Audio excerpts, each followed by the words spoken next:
তারপর রিফাতের সাথে নিচে নামতে লাগলাম। আমি নিচে যেতেই সবাই আমার দিকে ভূত দেখার মতো তাকিয়ে রইল। আর একটু এগিয়ে যেতেই দেখলাম মার নিতু পাশাপাশি একটা সোফাতে বসে রয়েছে। মায়ের পাশে আমার এক আন্টি বসে মাকে সান্ত্বনা দিচ্ছেন, আর নিতু ওর শাশুড়ির কাঁধে মাথা রেখে চুপ করে নিরীহভাবে বসে রয়েছে। আমি কাছে গিয়েই মাকে ডাক দিলাম। আমার ডাক শুনে মা সঙ্গে সঙ্গে আমার দিকে তাকাই, উঠে এসে আমাকে জড়িয়ে ধরে কাঁদতে লাগলো আর বলতে লাগলো, আমি জানতাম আমার নিলয়ের কিচ্ছু হবে না। আমার ছেলে এভাবে আমাকে ছেড়ে চলে যেতে পারে না।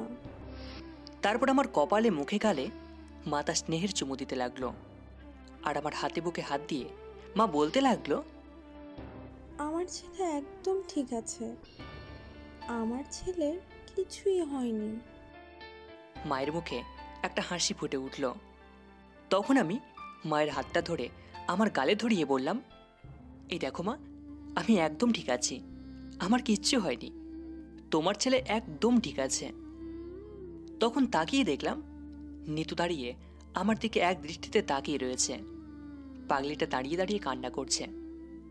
আমি ওকে এক হাত বাড়িয়ে কাছে ডাকতেই আমাকে সে জড়িয়ে ধরে উচ্চস্বরে কান্না করতে লাগলো। আমি ওকে এক হাত জড়িয়ে ধরে হেসে উঠে সান্ত্বনা দিতে লাগলাম। এখন আমি ভাবছি আমি কতটা ভুল ছিলাম, আমার ধারণা কতটা অযৌক্তিক ছিল। কালকে এদের উপর রাগ করে মনে মনে কত কিছুই না বলতাম, কত দোষারোপ করলাম এদের। আসলে মা বাবা ভাই বোন এদের সম্পর্কগুলোতে কখনো রাগ করতে নেই।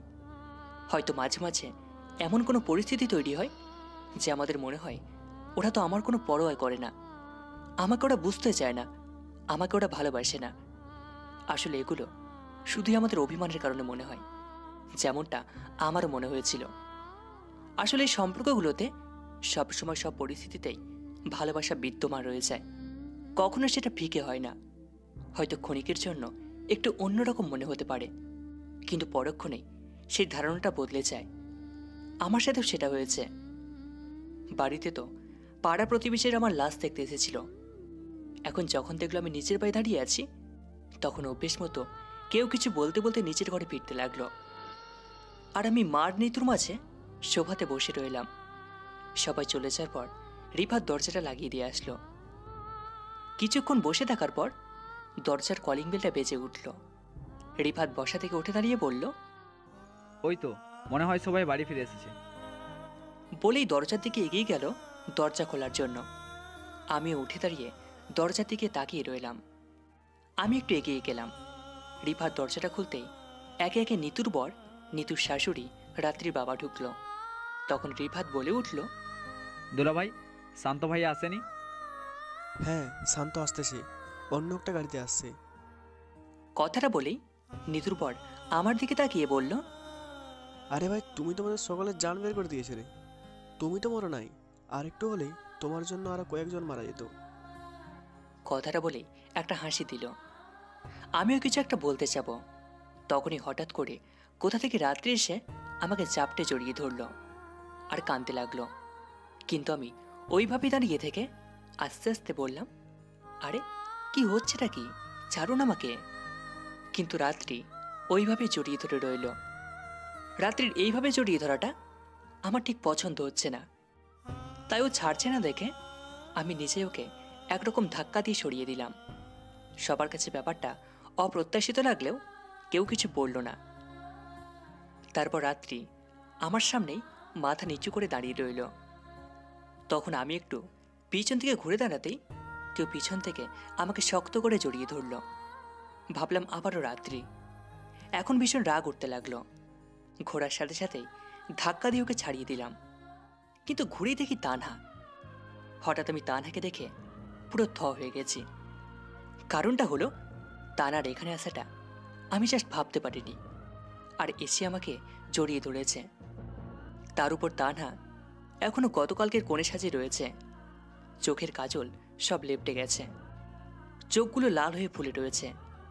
অনেক কান্না করলেই ঠিক এমনটা হয়। তানহার সামনে দাঁড়িয়ে এক দৃষ্টিতে আমার দিকে তাকিয়েছিল, আর ওর চোখ দিয়ে জল পড়ছিল।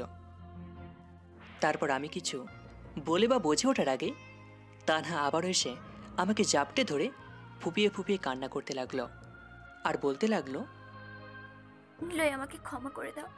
আমি তোমার উপর রাগ থেকে প্রতিশোধ নিতে চেয়েছিলাম, কিন্তু আমি বুঝতেই পারিনি যে আমি এখনো তোমাকে ভালোবাসি। বিশ্বাস করো, তুমি ছাড়া আমি আজ পর্যন্ত অন্য কাউকে ভাবতেই পারিনি। তোমাকে ভুলতে চেয়েও ভুলতে পারিনি। তুমিই আমার প্রথম আর শেষ ভালোবাসা।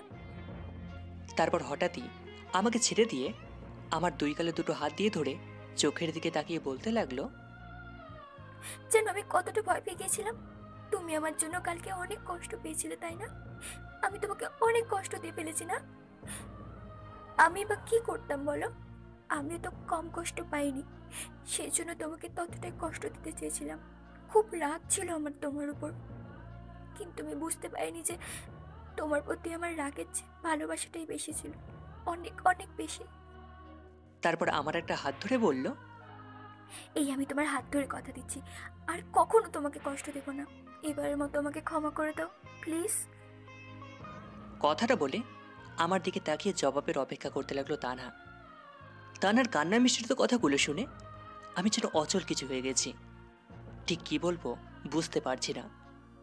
পাথরের মূর্তির মতো একভাবে দাঁড়িয়ে রইলাম। আর তখনই তানহা আমাকে ধরে নাড়া দিয়ে বলল, নীলা, কি হলো? কথা বলছো না কেন? আমি ওর হাত দুটো ছাড়িয়ে একটু দূরে গিয়ে বললাম, এখন এসব বলার মানে কি তানহা? কালকে তো তুমি সবকিছু শেষ করে দিলে, আমার চোখের সামনে অন্য একজনকে বিয়ে করে নিলে। তাহলে এখন কেন এখানে এসেছ? তোমার স্বামীর কাছে যাও, আমার কাছে কি? হ্যাঁ? তানহা তখন আবার আমার কাছে এগিয়ে এসে বলল, স্বামী? না না, বিশ্বাস করো, কালকে আমি বিয়ে করিনি। আমি ওকে থামিয়ে দিয়ে বললাম, মজা করছো আমার সাথে? আমার চোখের সামনে তো তোমার বিয়েটা হয়ে গেছে। কতটা কষ্ট হচ্ছিল আমার তখন জানো? আর এখন তুমি বলছো তুমি নাকি বিয়ে করোনি? সব তো আমার চোখের সামনে হলো। তখন তা না, বিদ্যুৎ গতিতে মাথা নাড়িয়ে সে না বোঝায় আর কিছু বলতে যাব, তখনই দরজার কাছে থেকে শান্ত বলে উঠল, তানা সত্যি বলছে নিলয়, কালকে তানা বিয়েটা করেনি। তানা এখনো তোকে ভালোবাসে। তখন আমি অবাক কণ্ঠে শান্তর দিকে তাকিয়ে বললাম, কি বলছিস তুই? আমি তো নিজের চোখে। তখন শান্ত বলতে লাগলো, তুই কি পুরো বিয়েটা হতে দেখেছিস? তুই কি তানাকে সাইন করতে দেখেছিস, নাকি কোল বলতে শুনেছিলি? তুই তো তার আগেই চলে এসেছিলি। আমি আর চুমকি তখনও ওখানেই ছিলাম।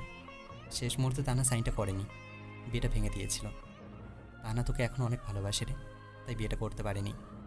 তুই চলে আসার পর কালকে কী কী ঘটেছিল আমি তোকে সব বলছি, তুই মন দিয়ে শোন। কাল তুই বেরিয়ে যাওয়ার সাথে সাথেই তানাও তোর জন্য বেরিয়ে গিয়েছিল। তানার সাথে সাথে আমরাও বের হয়ে যাই, কিন্তু বাইরে এসে তোকে দেখতে পাইনি। তখন তানা চিৎকার করে কাঁদতে কাঁদতে তোকে ডাকছিল। তখন তোর গাড়িটাও দেখলাম নেই, বুঝে নিলাম যে তুই ওখান থেকে চলে এসেছিলি। তখন তানহার আমি তোকে অনেকবার ফোন করেছিলাম, কিন্তু তোর ফোনটাই বন্ধ বলছিল। তখন কোনো উপায় না পেয়ে আমি আর চুমকি তানাকে নিয়ে তোর পিছু নিই, কিন্তু কিছু দূর আসার পর তোর গাড়িটা দেখতে পেলাম একটা গাছের সঙ্গে ধাক্কা লেগে ভাঙচুর হয়ে আছে। গাড়িটা দেখে আমরা সাথে সাথে নেমে ওটার কাছে যাই, কিন্তু তার ভেতর তুই ছিলি না। আমরা খুবই ভয় পেয়ে যাই, ধরে নেই যে তোর খারাপ কিছু একটা হয়ে গেছে। তখন তানা একেবারে পাগল পাগল হয়ে গিয়েছিল। ও শুধু বারবার এটাই বলছিল যে তার কারণেই তোর এমন হয়েছে। তানা বারবার নিজেকে দোষ দিচ্ছিল। আমরা অনেক কষ্টে তানাকে বোঝালাম যে তুই যখন গাড়িতে নেই তার মানে কেউ নিশ্চয়ই তোকে হসপিটালে নিয়ে এসেছে। তখন তানা কিছুটা শান্ত হয়। তখন আমরা কাছাকাছি থাকা হসপিটালে চলে যাই। খোঁজ নিয়ে জানতে পারি যে ওখানে কোনো অ্যাক্সিডেন্ট কেসের পেশেন্ট আসেনি। তাই আমরা পাশের হসপিটালে খোঁজ নিয়ে জানতে পারি যে ওখানে একটু আগেই নাকি একজন পেশেন্ট এসেছে যার নাকি অ্যাক্সিডেন্ট হয়েছে। তখন আমরা প্রায় শিওরই হয়ে উঠেছিলাম যে ওটা তুই হবি, কিন্তু আমরা যখন পৌঁছেছিলাম তখন লোকটাকে ওটিতে নিয়ে যাওয়া হয়েছিল।